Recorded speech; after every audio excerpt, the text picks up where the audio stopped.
اور عمران خان کی بھی بات کریں گے. احتجاج نہیں ہوگا 14 اگست کو. عمران خان صاحب نے صاف طور پر یہ کہا کہ فسطائیت ہے، اس کے خلاف احتجاج ہوگا. 14 اگست کو نکلیں. اور اب وہ یہ بتا رہے ہیں کہ احتجاج نہیں ہوگا 14 اگست کو.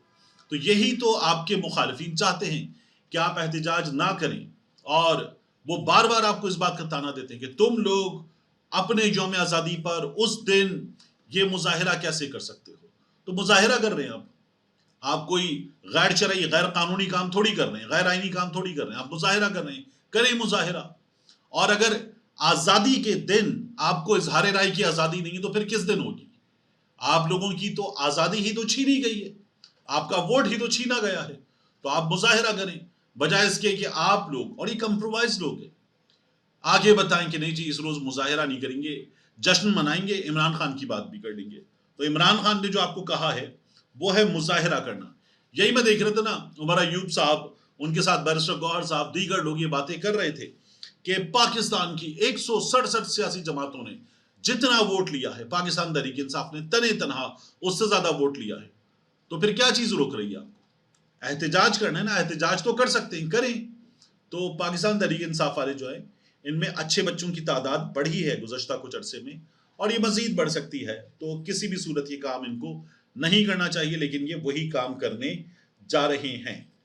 اڈیالہ کے بعد ایک بار پھر ہمارے سامنے وہی صورتحال ہے. کئی بار تو اس پر خبر دیتے ہوئے بھی افسوس ہوتا ہے کہ عمران خان صاحب سے ملاقات کے لیے عدالت کی اجازت ہے، وکیلوں کی، فیملی کی ملاقات کے لیے عدالت کی اجازت ہے، لیکن جس روز ملاقات کا وقت آتا ہے ہم دیکھتے ہیں کہ اڈیالہ کے سامنے گورکھپور کے مقام پہ ٹرک کھڑا کر دیتے ہیں، اور پھر اس کے بعد گاڑیاں ایسے جا رہی ہیں، درمیان میں ٹرک آ جاتا ہے اور پھر سب کو روک دیتے ہیں، گاڑیاں سائڈ پہ ہٹائیں، آئیں جی یہاں پر ملاقات نہیں ہو سکتی. تو عمران خان کی بہنوں کو، اس کے علاوہ وکیلوں کو، سب کو روک کے کھڑے ہو جاتے ہیں. یہی سلسلہ آج بھی ہم نے دیکھا ہے.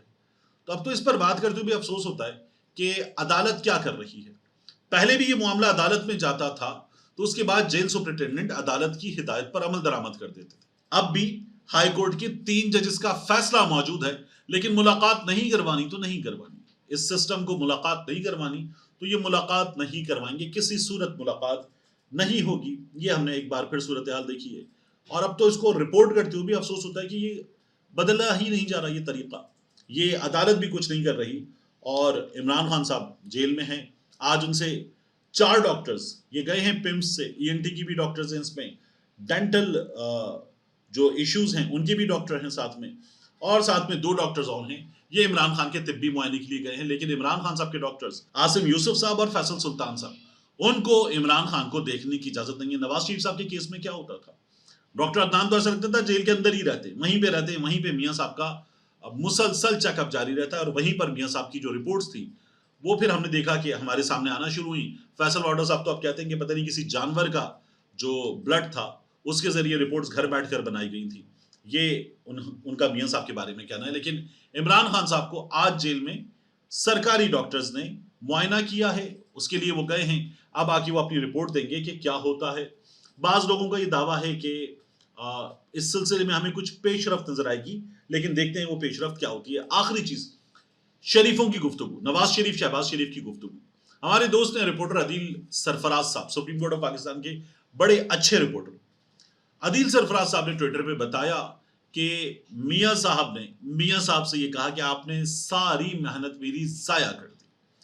تو اب اس میں پتہ ہی چل رہا ہے کہ جو مریم اجلاس تھا جس کی ویڈیو آپ دیکھ رہے ہیں، اس اجلاس کے موقع پر ہوا یہ کہ میاں نواز شریف صاحب نے یہ کہا کہ اس وقت جو کچھ ہو رہا ہے اس میں کسی کی خواہشات پوری ہو رہی ہیں، ہمارا سیاسی کیپٹل ختم ہوتا جا رہا ہے. یہ ہم کیسے کر سکتے ہیں؟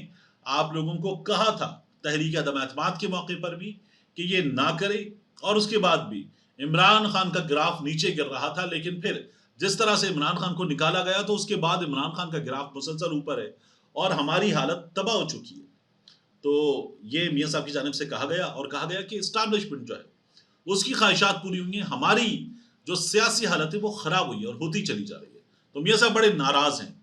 اس اجلاس میں موجود ایک سورس کا یہ کہنا ہے کہ اس ملک میں 2 ہی لوگوں کے پاس پولیٹیکل کیپٹل تھا، عمران خان اور نواز شریف کے پاس. عمران خان کا پولیٹیکل کیپٹل گراوٹ کا شکار تھا، نواز شریف صاحب ملک سے چلے گئے تھے، پھر بھی وہ باہر بیٹھ کر جو لڑائی کر رہے تھے اس کی وجہ سے ان کی مقبولیت بڑھ رہی تھی، مگر پھر اس کے بعد تحریک عدم اعتماد اور اس کے بعد کی صورتحال میاں صاحب کی مقبولیت، یہ اس اجلاس میں موجود شخصیت کا کہنا ہے، بالکل فارغ ہو گئی اور آج بھی فارغ ہے، اور میاں صاحب اپنے پولیٹیکل کیپٹل کے لاس پر شدید ناراض ہیں اور بار بار کہتے ہیں یہ کیا کیا ہے۔